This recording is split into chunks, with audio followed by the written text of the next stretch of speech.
Ipinag-utos po ng Department of Agriculture ang produksyon ng anilay biological control agents para makontrol ang mga pesting namiminsala sa pananim na sugarcane. Inatasan po ng DA ang Sugar Regulatory Administration na SRA na agad pong simula ng produksyon ng isang fungus.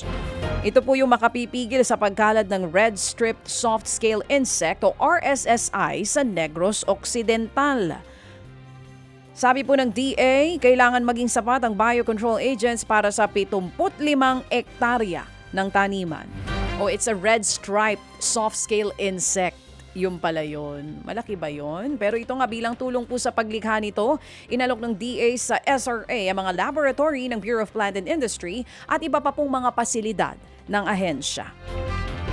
Sa iba pang balita, nagbigay po ng babala ang Bangko Sentral ng Pilipinas sa publiko tungkol sa mga nagpapanggap na kinatawan ng BSP para makahingi ng donasyon o kaya'y makakuha ng personal na impormasyon.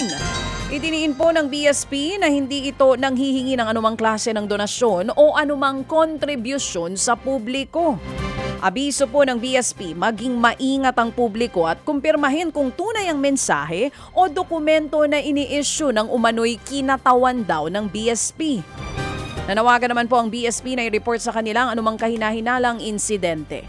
Ayun po talaga ang tamang gawin. Actually, nung isang araw, kahapon yata yun or 2 days ago, nakatanggap ako mismo ng text message from a bank saying na may transaction sa credit card. Mukhang totoo ha, mukhang legit yung message. Pagka po ganun, tumawag kayo agad sa inyong mga bangko. Pag-check ko, ang sabi agad nung mga taga-bangko, yan po ay scam. Ano nga tawag doon? Phishing. Phishing yata iyon. Yung kinokopya nila mismo. Yung name ng bank or number ng bank. Yung itsura kung paano po magmensahe yung mga bangko. So ingat po kayo, napakarami pa rin po nito mga kapatid. Sa iba pang balita, inatasan po ng PAGCOR ang lahat ng gaming operator na ipromote ang panibagong 24/7 National Problem Gaming Helpline nito. Sa anunsyo nga po ng PAGCOR, dapat palitan ang lahat ng advertisement na nagsusulong ng responsableng pagsusugal. Sa halip ay isulong po ang materyales kung saan makikita ang contact number at website ng helpline. Kasama rito ang billboards, wallscape, digital displays at iba pang advertising platform. Ayon po sa PAGCOR, hindi sapat ang simpleng paalala tungkol sa responsible gaming. Kailangang matiyak na alam ng mga Pinoy kung saan sila lalapit kung kakailanganin ng tulong. Lalo namang bumaba ang presyo ng produktong petrolyo sa world market kasunod po ng peace deal ng Amerika at ng Iran. Ikalawang araw po yan ng trading, ₱9 kada litro ang ibinaba ng presyo ng diesel. Woohoo!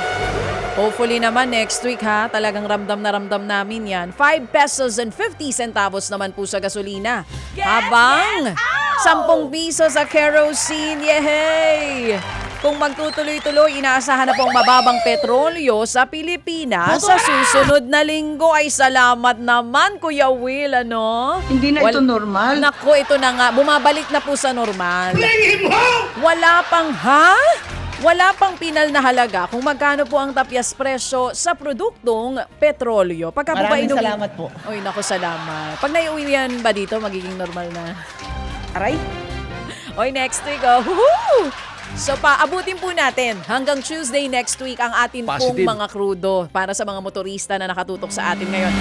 Mga kapatid, patuloy po kayong tumutok sa 105.9 True FM para sa totoong balita, impormasyon, music and entertainment. Mag-subscribe sa aming YouTube channel at podcast at sundan nyo kami sa Facebook, Instagram, X at TikTok sa True Network PH. Bisitahin din po ang aming official website, truefm.ph. At panoorin din kami sa True TV Signal, Channel 19. Kami po ang 105.9 True FM.